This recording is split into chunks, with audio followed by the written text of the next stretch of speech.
ನಮಸ್ಕಾರ. ಈ ಆಕಾಶದಲ್ಲಿ ಹಕ್ಕಿಗಳು ಹಾರೋದನ್ನು ನೋಡಿರ್ತೀರ. ಅದರಲ್ಲೂ ಗುಂಪಾಗಿ ಹಾರುವಾಗ, ಬಹಳ ದೂರ ಹಾರುವಾಗ ಅವು ಈ ಥರ ಒಂದು ವಿ ಶೇಪಲ್ಲಿ ಹಾರ್ತಾ ಇರ್ತವೆ. ಒಂದು ಹಕ್ಕಿ ಮುಂದೆ ಇರುತ್ತೆ, ಸಾಲಕ್ಕೆ ಹಿಂದ್ಗಡೆ ಕೆಲವು ಹಕ್ಕಿಗಳಿರ್ತವೆ. ಹೀಗೆ ಅವು ಯಾಕೆ ಈ ವಿ ಶೇಪಲ್ಲೇ, ವಿ ಆಕಾರದಲ್ಲೇ ಹಾರ್ತವೆ? ಭಾಳ ಸುಲಭವಾದ ಉತ್ತರ ಅಂದರೆ ಅದು ಏರೋಡೈನಮಿಕ್ ಮಾಡೆಲ್ ಅಂತ ಹೇಳ್ತೀವಿ. ಅದು ನಾವು ಇತ್ತೀಚೆಗೆ ಹೇಳ್ತಕ್ಕಂಥ ಪದ. ಆದರೆ ಸಹಸ್ರಾರು ಲಕ್ಷಾಂತರ ವರ್ಷಗಳಿಂದ ಹಕ್ಕಿಗಳು ಹೀಗೆ ಹಾರ್ತಾನೆ ಇದ್ದಾವೆ.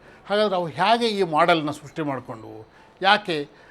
ಅದರಿಂದನೇ ನಾವು ಕಾರನ್ನು ಏರೋಡೈನಮಿಕ್ ಮಾಡೆಲ್ ಮಾಡಿದ್ದೀವಿ, ವಿಮಾನವನ್ನು ಕೂಡ ಅದೇ ಶೇಪಲ್ಲಿ ಆ ಥರನೇ ಮಾಡಿದ್ದೀವಿ. ಹಾಗಾಗಿ ನಾವು ಅದರಿಂದ ಕಲ್ತ್ಕೊಂಡಿದ್ದೀವಿ. ಅದು ಹಾಗಾದರೆ ಆ ವಿ ಶೇಪ್ ಅಥವಾ ವಿ ಆಕಾರದಲ್ಲಿ ಹಕ್ಕಿಗಳು ಹಾರುವ ಕಾರಣ ಏನು ಅಂದರೆ, ಹಕ್ಕಿ ಮೊದಲು ಮುಂದೆ ಹಾರ್ತಾ ಇರ್ತಲ್ಲ, ಅದು ಹೆಚ್ಚು ಶಕ್ತಿಯನ್ನು ವ್ಯಯಿಸುತ್ತೆ. ಅಂದರೆ ಮುಖ್ಯವಾಗಿ ಏನು ಅಂತಂದರೆ, ಒಂದೇ ಹಕ್ಕಿ ಒಂಟಿಯಾಗಿ ಹಾರುವಾಗ ಸುಮಾರು 100 ಕಿಲೋಮೀಟ್ರ್ ದೂರ ಹಾರೋದಕ್ಕೆ ಎಷ್ಟು ಶಕ್ತಿ ಬೇಕೋ, ಈ ಗುಂಪಾಗಿ ಹಾರುವಾಗ, ಈ ರೀತಿ ಈ ಆಕಾರದಲ್ಲಿ ಹಾರುವಾಗ ಅಷ್ಟೇ ಶಕ್ತಿಯಲ್ಲಿ ಸುಮಾರು 170 ಕಿಲೋಮೀಟ್ರ್ ದೂರವನ್ನು ಹಾರ್ಬೋದು. ಹಾಗಾಗಿ ಸುಮಾರು 70% ಅಂದರೆ 70% ಅದರ ಒಂದು ಪ್ರಯಾಣದ ಆಯಾಸ ಕಡಿಮೆ ಆಗುತ್ತೆ. ಹಾಗೆ ಅಷ್ಟು ದೂರವನ್ನು ಜಾಸ್ತಿ ಹೋಗ್ಬೋದು ಅದು.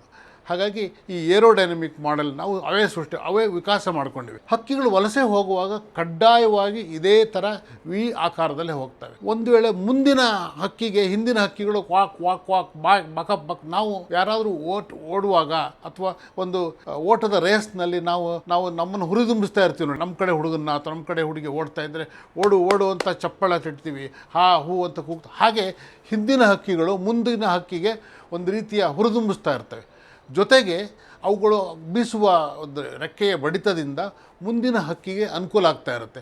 ಇವುಗಳು ಬೀಸಿದ ಗಾಳಿಯಿಂದ ಗಾಳಿಯನ್ನು ಘರ್ಷಣೆಯನ್ನು ಕಡಿಮೆ ಮಾಡೋದ್ರಿಂದ ಮುಂದಿನ ಹಕ್ಕಿಗೆ ಎತ್ತಲಿಕ್ಕೆ ಹಗುರ ಆಗುತ್ತೆ.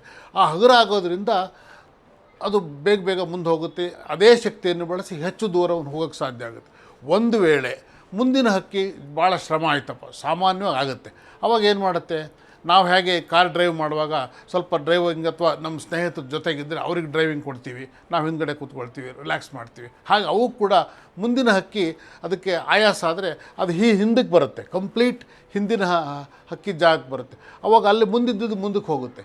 ಹೀಗೆ ಒಂದು ನಿಧಾನವಾಗಿ ಹಿಂದಿನ ಹಕ್ಕಿ ಯಾವಾಗ ಕಡಿಮೆ ಶ್ರಮವನ್ನು ಬಳಸ್ತಾ ಇದ್ದರೆ ಮುಂದಿನ ಹಕ್ಕಿ ಹೆಚ್ಚು ಶ್ರಮವನ್ನು ಬಳಸ್ತಾ ಇರುತ್ತೆ. ಆಗ ಅವು ರೀಪ್ಲೇಸ್ ಮಾಡ್ಕೊಳ್ತವೆ. ಅದು ಮುಂದೆ ಬರುತ್ತೆ, ಇದು ಹಿಂದೆ ಹೋಗುತ್ತೆ. ಹಾಗೆ ಮಾಡ್ತಾ ಅವು ದೂರದ ಆಯಾಸವನ್ನು ಕಡಿಮೆ ಮಾಡಿಕೊಂಡು ತಲುಪ್ತವೆ. ಹಾಗೂ ಹಾರುವಾಗ ಯಾವುದಾದ್ರು ಒಂದು ಹಕ್ಕಿಗೆ ತುಂಬ ಆಯಾಸ ಆಗಿ ಹಾರಕ್ಕೆ ಆಗಲಿಲ್ಲ, ಅದು ಕೆಳಗಿಡಿಯೋದಕ್ಕೆ ಇನ್ನೆರಡು ಹಕ್ಕಿಗಳ ಸಹಾಯ ಮಾಡ್ತವೆ.